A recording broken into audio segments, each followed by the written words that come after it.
Good day, ladies and gentlemen. Welcome back to another What If video. In today's video, I will be discussing what consistency in taking disciplinary action actually means.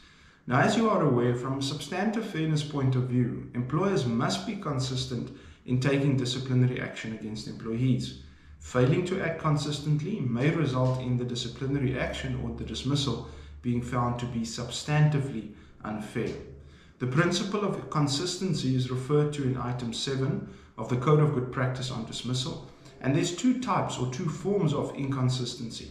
The first one is historical consistency, and this refers to a scenario where an employee who is accused of misconduct claims that someone else who once had been in a similar or comparable situation as the employee was treated more leniently or was never charged.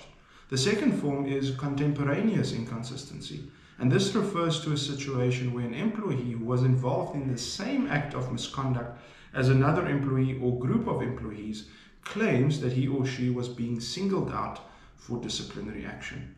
Now, the principle of consistency has been affirmed in numerous decisions by our labor courts, and the latest matter dealing with consistency is the Nahawu on behalf of Mr. Buka versus the Department of Health in the Western Cape. It's a 2022 Labour Court case. Now, in terms of the fact of the matter, Mr. Buka commenced employment with the Department of Health at the new Somerset West Hospital. In 2019, Mr. Buka was charged with theft in that he stole a patient's backpack. Mr. Buka pleaded guilty at the hearing and was subsequently dismissed. He referred the matter to the CCMA. Conciliation was unsuccessful, and at arbitration he pleaded guilty. Having admitted guilt, the crux of Mr. Buka's case before the Commissioner was that in dismissing him, the Department of Health acted in an inconsistent manner in relation to other employees who were found guilty of similar misconduct. The arbitrator or the Commissioner did not agree and found that the dismissal was fair. Unhappy with the outcome at the CCMA, Mr. Buka took the matter on review to the Labour Court, and his main contention on the review was that the arbitrator disregarded relevant evidence in that he was aware that the department had previously condoned various incidents of theft. Now, in its evaluation of the matter, the Labour Court held the following. Number one, Mr. Buka did not shy away from the fact that he stole a patient's property.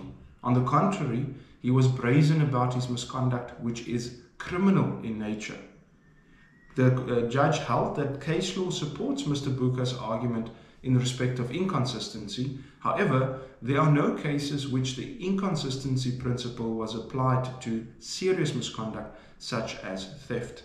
The court also referred to a recent Labour Appeal Court matter of Capitec Bank versus CCMA and others, and repeated the established principles relating to inconsistency.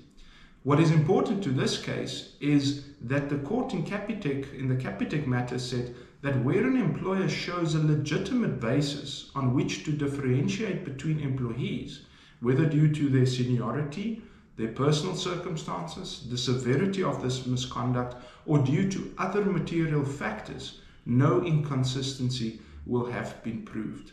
And in the court's view, a material factor or consideration in this case would include cases where the underlying misconduct amounts to a serious criminal offense such as theft.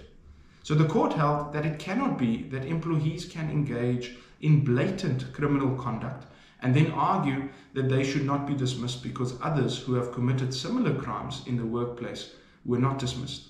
The court therefore held that historical inconsistency, not contemporaneous, but historical inconsistency, cannot be invoked by an employee when the underlying misconduct involves serious criminal conduct. The review application was accordingly dismissed. In other words, Mr. Buka's dismissal was found to be fair, irrespective of the fact that other colleagues were not dismissed in the past. So, in conclusion, ladies and gentlemen, this case tells us that employees committing a criminal offense in the workplace, such as theft, cannot, as a defense, rely on the principle of historical inconsistency in an attempt to have their dismissals found to be unfair. That then brings us to the end of this video. I will see you in 2 weeks' time. Bye-bye.